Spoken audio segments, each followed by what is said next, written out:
Գյորջյան Կասկադ 60 ամիս փուլային վճարում բազմաթիվ առավելություններ։ Գևորգ Պապոյանը հայտնել է, որ Հայաստանը ներմուծվում ոչ միայն պրեմիում, այլ նաև ռեգուլյար բենզին եւ դիզել, որոնք շուկայական գնից մոտ 80-ից 100 դրամով էժան կլինեն։ Նրա խոսքով մի քանի հազար տոննա վառելիք արդեն ճանապարհին է, իսկ էժան մրցակցությունը պետք է մյուս ներմուծողներին եւս ստիպի մատակարարներից ավելի մատչելի գներ պահանջել։ Պապոյանը ընդգծել է, որ ներմուծող ընկերություններին ինքն անձամբ չի ընտրում եւ այս գործընթացի շահառուները վերջնականապես քաղաքացիներն են, քանի որ էժան վառելիքը կազդի ընդհանուր բարեկեցության ու մրցակցության վրա։ Մեկնարկել է ձմեռային զորակոչ, այս մասին հայտնել է Պաշտպանության նախարար Սուրեն Պապիկյանը։ Ուզում եմ հիշեցնել, որ նախորդ տարեվերջին ազգային ժողովը ընդունեց օրենք, ըստ որի այսօրվանից զորակոչված զինակոչիկները կծառայեն 18 ամիս, այն է կես տարի պակաս, քան նախկինում, նշել է Սուրեն Պապիկյանը։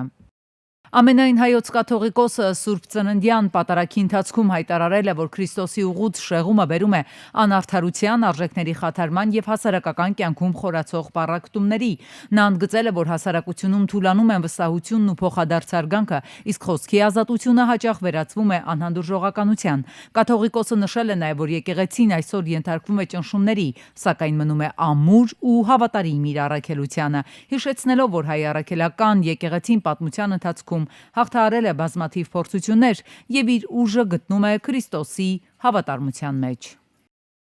Հակառակ անօրինական ու կանոնախախտ գործողությունների մեր Սուրբ եկեղեցին իր բարեպաշտ ժողովրդով ամուր է ու անսասան, հավատարիմ իր տերունաշնոր կոչմանն ու առաքելությանը։ Հայոց եկեղեցին Սուրբ է ու սրբարար, հիմնադրված մեր Տեր Հիսուս Քրիստոսի Սուրբ Թադեոս և Սուրբ Բարթողոմեոս առաքյալների քարոզչությամբ, որպես մարդկանց քավարան, հրեշտակած բնակարան և տուն Աստուծո։ Նիկոլ Փաշինյանի վարչակազմը կործանում է Հայաստանի ժողովրդավարությունը, թիրախավորում է հայ առաքելական եկեղեցին։ Այս մասին հայտարարել է իրավապաշտպան Ռոբերտ Ամստերդամը։ Փաշինյանը, ով սկսեց որպես պոպուլիստ, դառնում է ավտոկրատ, զավթել է իշխանությունը, կործանելով ժողովրդավարությունը եւ թիրախավորել է հայ առաքելական Սուրբ եկեղեցին, նշել է Ամստերդամը։ Առողջության համընդհանուր ապահովագրության համակարգը լիարժեք ներդրված է, համակարգից արդեն օգտվել է 771 քաղաքացի։ Վարչապետի մասնակցությամբ այս տարվա առաջին խորհրդակցությանը տեղեկացրել է նախարար Անահիտ Ավանեսյանը։ Երկրի ղեկավարը կարևորել է առողջապահական հաստատություններում վճարովի ծառայությունների դիմաց կանխիկ վճարումների բացառումը, ընդգծել հակառակ դեպքում պետք է խիստ միջոցներ ձեռնարկել, ընդհուպ առողջապահական հիմնարկի նկատմամբ սանկցիաներ։ Կրթության, գիտության, մշակույթի և սպորտի նախարար Ժաննա Անդրեասյանը հայտնել է, որ շարունակում է զարգանալ 300 դպրոց 500 մանկապարտեզ ծրագիրը։ Նախադպրոցական մսուրների ծրագիրը մեկնարկել է Երևանից և տարածվելու է մարզերում։ Ներկայումս լիցենզավորված է մոտ 250 ոչ կառավարական հաստատություն, ավելի քան 10,000 երեխայի համար և կրթական համակարգը սպասարկում է հատուկ կարիքներ ունեցող 1700 երեխայի։ Նոր ուսուցիչների և դիմորդների թիվն աճում է, էլեկտրոնային հայտերի և օտարերկրյա ուսանողների հետաքրքրությունը մեծանում։ Ակադեմիական քաղաքի զարգացումը շարունակվում է, իսկ ԵՊՀ-ում շուտով կբացվի հատուկ լսարան սուպեր համակարգչի համար 3,4 միլիարդ դրամ ներդրմամբ։ Աշխատանքի և սոցիալական հարցերի նախարար Արսեն Թորոսյանը սոցցանցի իր էջում տեսանյութ է հրապարակել, խոսելով հետվճարի միջոցով կենսաթոշակի և նպաստի բարձրացումների հնարավորությունների մասին։ Դրա համար պարզապես պետք է Հայաստանում գործող առևտրի կետերից առևտուրն իրականացնել անկանխիկ։ Ըստ Թորոսյանի, եթե կենսաթոշակներն ու նպաստառուներն իրենց քարտերը փոխարինեն արքայով, ապա հնարավորություն կունենան 20%-ի փոխարեն 22% հետվճար ստանալ։ Տեսեք, սա վիզա քարտ է, իսկ սա արկա քարտ է, որի վրա գրված է արկա, տեսնում եք։ Հիմա եթե մեր կենսաթոշակառուները եւ նպաստառուները իրենց այս տեսակի քարտերը կամ վիզա կամ մաստեր փոխարինեն այս տեսակի քարտերով, իդեպ գույները կարող են տարբեր լինել եւ բանկերն էլ կարող են տարբեր լինել, ապա նրանք կարող են ստանալ ոչ թե 20% հետվճար, այլ 22% հետվճար։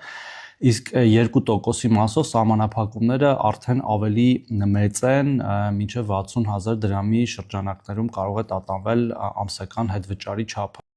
Պետական եկամուտների կոմիտեի տվյալներով 2025 թվականին հավաքվել է 2 տրիլիոն 725 միլիոն 2 դրամ հարկ եւ տուրք, ինչը 14%-ով գերազանցում է 2024 թվականի ցուցանիշը։ Փաստացի մուտքերը լիովին համապատասխանում են 2025 թվականի բյուջեի օրենքով նախատեսված նպատակներին եւ գերազանցում են միջնակետ ծրագրերով նախատեսված կանխատեսումները։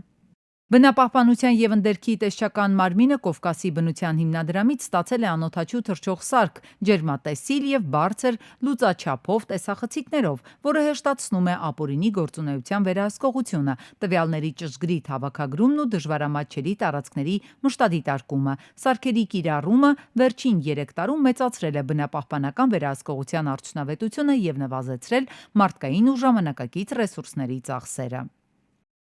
Այս տարի ամանորն անցավ առօրյական պայմաններում, որքան էլ որ դա գեղեցիկ էր, բայց միևնույն է ճանապարհներին անհարմարություններ պատճառեց վարորդներին։ Տոնական վերջին օրերի վթարների մեծ մասը հենց մերկասառույցի պատճառով էր, քանի որ շատ մարզերում ճանշինականները կամ գործը ավարտին չէին հասցրել, կամ էլ կիսատ էր արվել։ Օրինակ, սա Հրազդանում է։ Գլխավոր փողոցներում այստեղ մերկասառույց է եղել, իսկ շատ բակային հատվածներ ուղղակի սահադաշտ են հիշեցրել։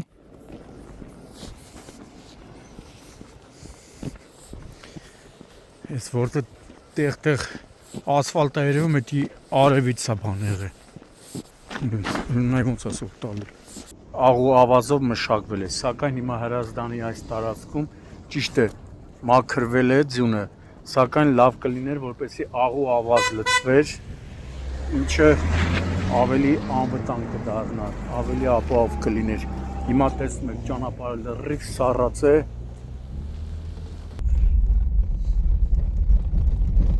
Ճանապարհներին ու ձնակույտերում հայտնված մեքենաներն էլ դուրս են բերվել ոստիկանության բարեկային ծառայության Կոտայքի մարզի գումարտակի առաջին վաշտի պարեկների ու փրկարար ծառայության Հրազդանի շրջփրկարարական ջոկատի փրկարարների օպերատիվ 24-ժամյա աշխատանքի շնորհիվ։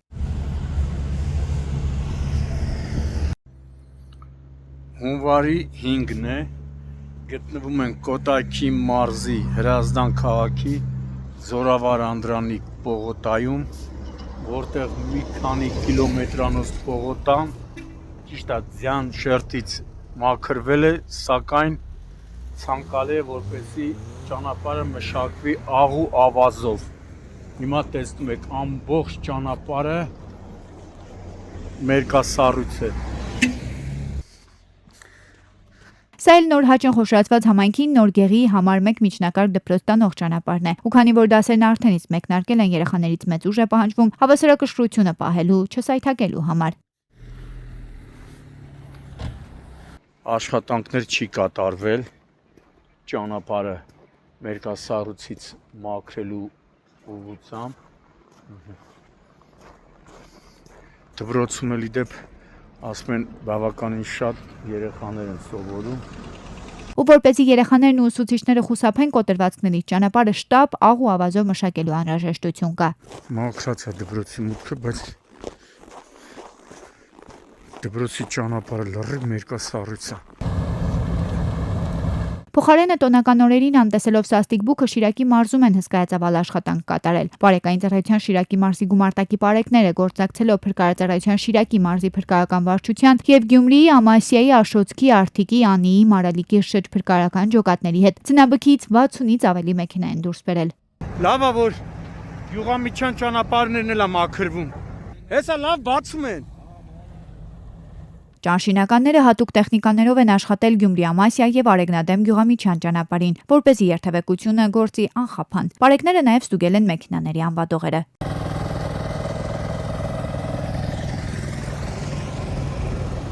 Պարեկայինը այստեղ էլ է,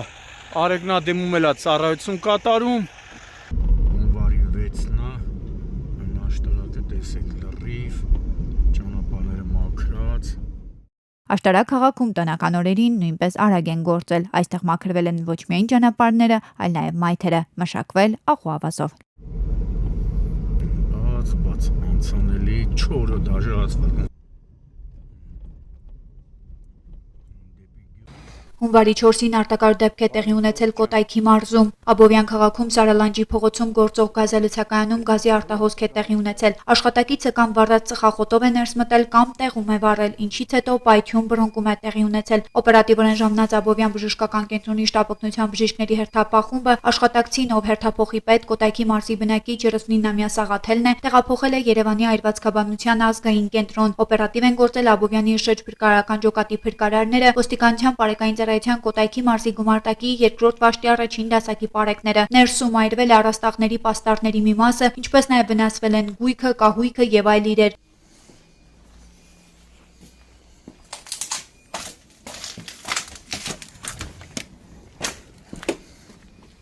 Ամբողջ առաստաղը կրակի հետևանքով վնասվել է, կողքի սենյակներում են նաև տեղի ունեցել այդ վնասումները, տեսնում եք։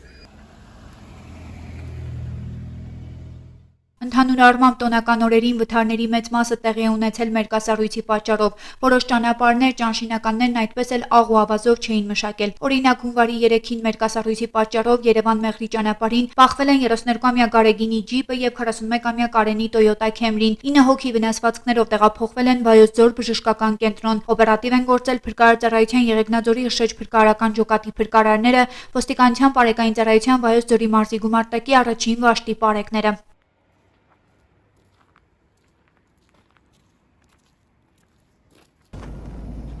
Մերկասառույցի պատճառով մեկ այլ խոշոր վթար էլ հունվարի 3-ին Մարգարավանաձոր Տաշիր M3 ճանապարհին է եղել։ Բախվել են Վրաստանի 57-ամյա քաղաքացու Mercedes Sprinter-ը, 45-ամյա Արմենի Opel Zafira-ն եւ 48-ամյա Հովանեսի Opel Zafira-ն։ 3 հոգի վնասվածքներով տեղափոխվել են Ապարան բժշկական կենտրոն։ Վիրավորներին առաջին օգնության են հասել քաղաքացիները, օպերատիվ են գործել շտապօգնության բժիշկների հերթապահ խմբերը։ Նրանք վիրավորներին մինչև հիվանդանոց տեղափոխելը տեղում առաջին բուժօգնություն են ցուցաբերել։ Տեղում էին փրկարարծառայության Ապարանի շրջփրկարարական ջոկատի շրջփրկարարները, ոստիկանության բարեկային ծառայության Արագածոտնի մարզի գումարտակի 2-րդ վաշտի 2-րդ դասակի պարեկները։ Ճանապարհը ճիշտ Էդյան հաստ շերտից մաքրված է եղել, բայց աղն ու ավազը բացակայել են։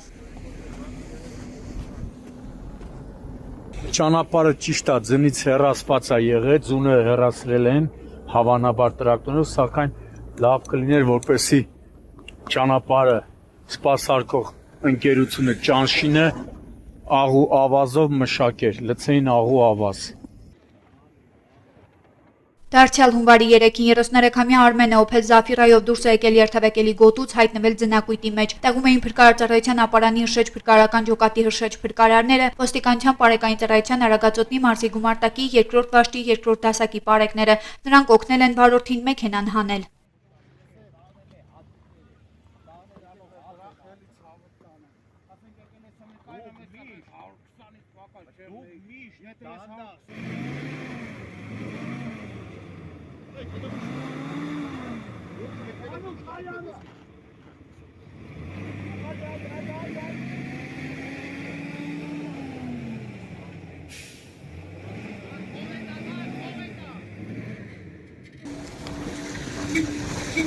Իսկ հունվարի 2-ին Այգավան գյուղի վարչական տարածքում բախվել են 62-ամյա Սենիկի Toyota-ն եւ 65-ամյա Ավետիքի Opel-ը։ Վերջինը հայտնվել է երթևեկելի գոտուց դուրս, 4 հոգի էլ վնասվածքներով տեղափոխվել է Վեդիի բժշկական կենտրոն։ Օպերատիվորեն ժամանել են փրկարարծառայության Արարատի շրջփրկարարական ջոկատի շրջփրկարարները, ոստիկանության բարեկային ծառայության Արարատի մարզի գումարտակի 2-րդ վաշտի պարեկները։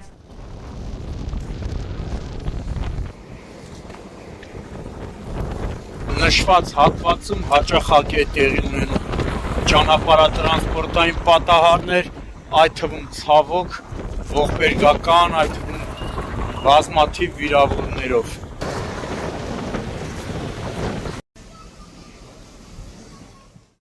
Տոնական օրերին նաև հրդեհների պակաս չի եղել։ Հունվարի 1-ին խոշոր հրդեհ է տեղի ունեցել Մայրաքաղաքում։ Կրակը բռնկվել է Մոլդովական փողոցի թիվ 29 կոտրակ շենքի 7-րդ հարկի բնակարաններից մեկում։ Ժամանել էին փրկարարները, ինչպես նաև հոգեբանական աջակցության եւ բժշկական ապահովման վարչության հերթապահ խումբը։ Ժամանային հրշեջները կրակի տարածման դեմ փորձել են պայքարել բնակիչները։ Փրկարարները տարհանել են 34 քաղաքացու, որոնցից 11-ին ծխապատ գոտուց, իսկ մի քանի երիտասարդ էլ մինչև հրշեջների ժամանելը կարողացել են այրվող բնակարանից դուրս բերել տատիկին ու տեղափոխել հարևան սենյակ։ Հետո արդեն բժիշկները տեղում նրան օգնություն են ցուցաբերել, իսկ փրկարարները, պարեկներն ու քաղաքացիները տատիկին ամբասայլակով 7-րդ հարկից իջեցրել եւ մոտեցրել են շտապ օգնությանը։ Հետո բժիշկները նրան տեղափոխել են Հերացու անվան թիվ 1 համալսարանական հիվանդանոց։ Տեղում նաև շտապ օգնության բժիշկները բուժօգնություն են ցուցաբերել 4 հոգու, միացնելով թթվածնային սարք, որոնցից 2-ը երեխաներ։ Նաև 3 հրշեջ է օգնություն ստացել, քանի որ աշխատանքներ իրականացնելիս ձեռքերի հատվածում վնասվածքներ էին ստացել։ Տեղում էին նաև ոստիկանության պարեկային ծառայության Երևան քաղաքի գնդի առաջին գումարտակի պարեկները, Գազպրոմ Արմենիա եւ Տրանսգազ Երևանի ԳԳՄ-ի ներկայացուցիչները, ինչպես նաև Հայաստանի էլեկտրական ցանցեր ընկերության աշխատակիցը։ Պարզվել է, որ շենքը գազաֆիկացված չէ, մյուս հանգամանքներն էլ պարզվում են։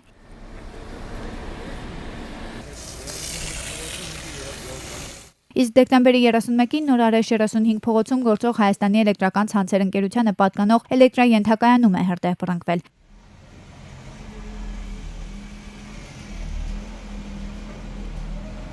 Երևանի հրշեջ փրկարարական ջոկատից 2 մարտական հաշվարկ է ժամանել։ Նրանց հաջողվել էր սկզբում մեկուսացնել, հետո մարել կրակը։ Տեղում էին ոստիկանության պարեկային ծառայության Երևան քաղաքի գնդի 2-րդ գումարտակի պարեկները։ Տունե Գրիգորյան, Գագիկ Շամշյան, այսօր։